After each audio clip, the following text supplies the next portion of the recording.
توبہ کیسی کرنی چاہیے یہ بھی تو معلوم ہونا چاہیے نا. آدمی کو توبۃ النصوح کرنی چاہیے تب توبہ قبول ہوتی ہے. توبۃ النصوح. آئیے توبۃ النصوح کی تفسیر حضرت عبداللہ ابن مسعود رضی اللہ تعالیٰ عنہ نے کیا کی ہے وہ دیکھ لیتے ہیں. اور یہ روایت مصنف ابن ابی شیبہ میں, پوری روایت پڑھ دیتا ہوں جیسا کہ میری عادت ہے. وان عبداللہ ابن مسعود وان عبداللہ رضی اللہ تعالیٰ عنہ فی قولہ توبوا الی اللہ توبۃ نصوحا قال ان یتوبا ثم لا یعودوا. حضرت عبداللہ ابن مسعود توبۃ النصوح کی تعریف کرتے ہوئے کہتے ہیں التوبۃ النصوح ان یتوب ثم لا یعود. یہ توبۃ النصوح وہ ہے کہ آدمی گناہ کرنے کے بعد جب توبہ کر لے پھر لوٹے نہ, وہ گناہ پھر دوبارہ نہ کرے, ریپیٹ نہ کرے گناہ کو, تو سمجھو یہ توبۃ النصوح ہے کہ میرے رب میں نے یہ گناہ کر لیا تھا اب میں یہ گناہ نہیں کروں گا.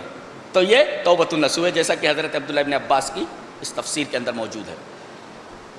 توبہ کی کتنی شرطیں ہیں؟ 3 شرطیں. الندم علی فعلھا, اپنے اس گناہ کے اوپر نادم ہو, میرے رب مجھ سے جو گناہ ہو گیا میں اس گناہ پر نادم ہوں, بہت پشیمان ہوں, میں پچھتا رہا ہوں, میرے رب ہو گیا گناہ, تو نادم ہو اپنے اس فعل کے اوپر. اور الاقلاع عن المعصیہ, یہ دوسری شرط ہے, اس گناہ کو چھوڑ دے.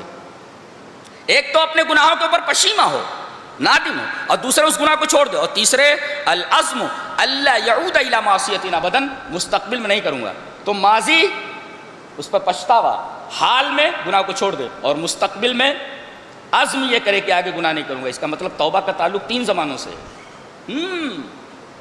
اچھا, توبہ اور استغفار میں فرق کیا ہے؟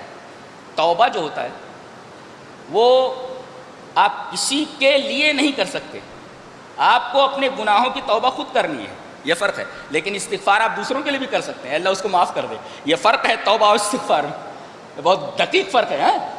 توبہ آپ دوسرے کے لیے نہیں کر سکتے, توبہ آدمی کو خود کرنی ہے, گنہگار جو ہے اسے خود کرنا ہے. اور استغفار دوسروں کے لیے بھی کر سکتا ہے. جو مر گیا وہ توبہ نہیں کر سکتا یہ, لیکن استغفار زندہ کے لیے بھی ہے, مردہ کے لیے بھی ہے.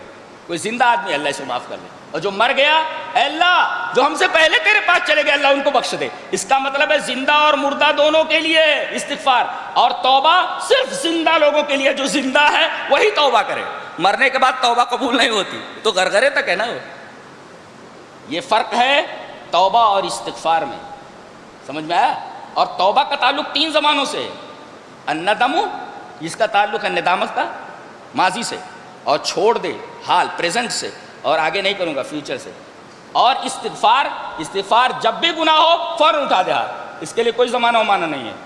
یہ سمجھو مستقبل کے لیے خاص ہے. گناہ ہوا متا وقات, جب بھی خطا ہوئی اللہ کے سامنے آدمی ہاتھ اٹھا دے, میرے رب گناہ ہو گیا ہے بس. یہ توبہ اور استغفار میں فرق ہے. اسی وجہ سے اکثر توبہ اور استغفار دونوں ساتھ آتے ہیں. وَأَنِ اسْتَغْفِرُوا رَبَّكُمْ ثُمَّ تُوبُوا إِلَيْهِ.